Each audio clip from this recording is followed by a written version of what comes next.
I think that's the only time you've ever been on one of my stages and had your gun work the whole time. Welcome to today's edition of Pegasus Test. On today's edition, we're covering Stage 7 of Desert Brutality 2022, Sewer Level. And those comments you heard from Joe right there at the beginning, spot on. This is the first stage he's RO'd that I've had a working weapon system. And it was a good stage. I had a pretty good solid ending, was 5th in my division, so can't complain over there. And this stage was really tough. I heard one competitor saying this was the most intense pistol stage he ever did. It looks deceptively simple. What did you have to do?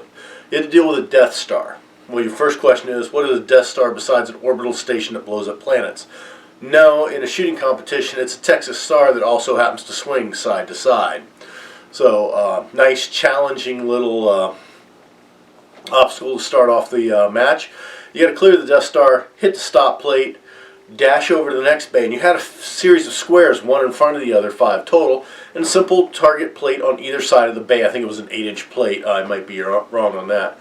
But once you got over there and started to engage, each box you had to get 2 hits, 1 in each plate. However, if you missed, you had to go back to the previous box and start over. And that was your penalty, basically. You didn't attract a numeric penalty so much for targets engaged as it was it would just affect your time greatly. So you worked your way through the 5 boxes, getting your 10 hits, unloaded, showed clear with that final shot in the chamber, hit the plate one more time, and then you dashed over to the 3rd bay and you had 5 more boxes. These were arranged in diagonal, and it was basically the same premise. Hit the plates, and if you missed, you had to go back, and if you got your hit, you got to advance. And then the stage was over. Really a whole lot harder than it looks, and we're going to find out in this video. First of all, let's take a look at my run. Alright, let's be honest, going up against the Death Star and not being in an X-Wing with the Force to back you up is a little bit disconcerting, but I digress a little bit. I've never shot a Death Star target before today, but I had done the Texas Star several times, and it kind of worked out for me here. So, kind of happy about that.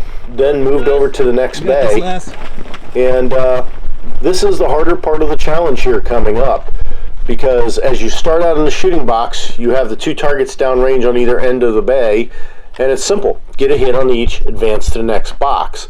If you miss, you go back to the first box, start over, or back one previous box, I should say. And it's just rinse and repeat until you hit all the targets and finish the stage. And you have an array in both bays. Now, I made the decision right from the get-go that I was going with the slow and steady method. Just go with the fundamentals, make sure I got my hit, move at a steady pace, because I figured moving at a steady pace was far better than trying to rush and miss, and I would waste more time making up shots than I could gain by trying to push it, jump, leap, skip to the next box. So, yes, between the 2 bays, I could have run faster, but that's kind of been the bane of my existence throughout this whole match. But I'll take some remedial action to correct that for the next Brutality match when it comes. Now here, if you're going to miss, this is the place to miss. First box of the bay, you just re-engage, get your hit, and then you can move on. If that had happened in the second box, I would have had to retreat one. And just by being methodical and steady, it kind of just carries the day.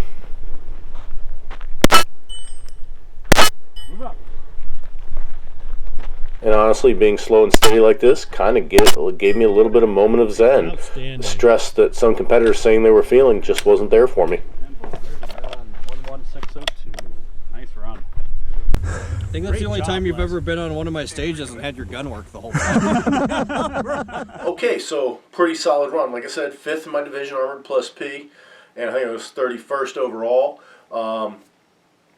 Not a bad run for a stage that a lot of people said was really, really, really tough. Now, let's go ahead and take a look at Matt's stage. That gremlin he had that was causing him so much trouble on stage 5 has come back a little bit, and that kind of gets inside his OODA loop. So let's check it out. Stand by. All right. So Matt engages the Death Star and gets his hits and does fairly decent here. And I know for a fact this is his first time encountering the Death Star as well. And without the help of an R2 unit or the Force, this is not a bad performance at all. Nice job. Move.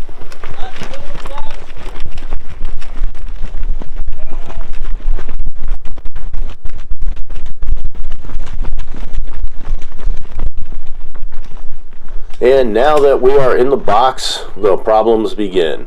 First of all, his sight is acting up again. And it starts off good. Advances to the second box, and then he's got to retreat. I knew I took that too fast. This is going to be a rinse and repeat pattern here. Forward and back, forward and back. Take your time. Yep.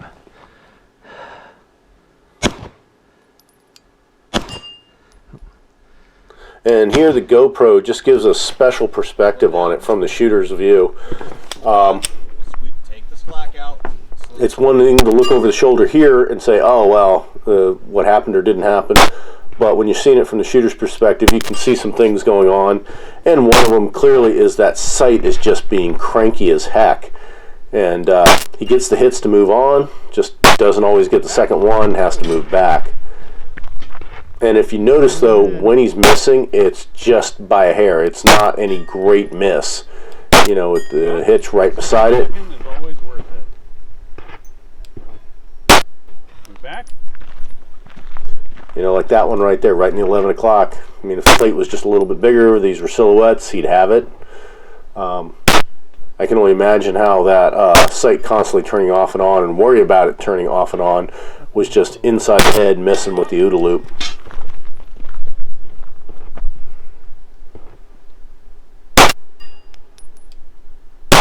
Move back.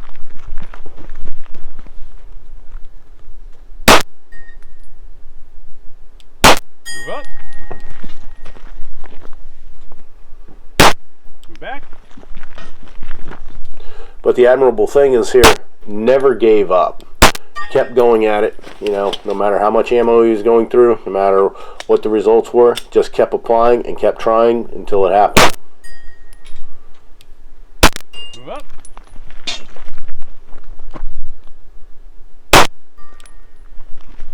And it is frustrating because if you notice here, when it's a miss, it's just by the hair of the chin kind of miss. You know, not like this wild and crazy thing. It's just, yeah, missed a little bit here.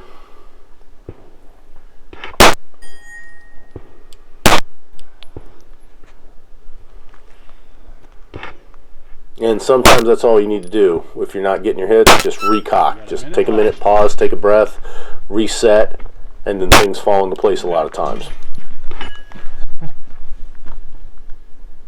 I hate the assholes who created this. I know. Oh, I know what I'm saying and who I'm saying it to. And having a little fun at the RO's expense when Cha-cha they're standing right there is never a bad thing.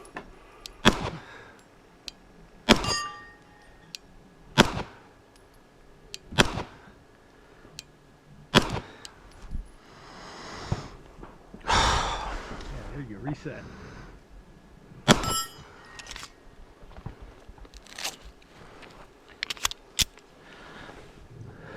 Nice smooth reload.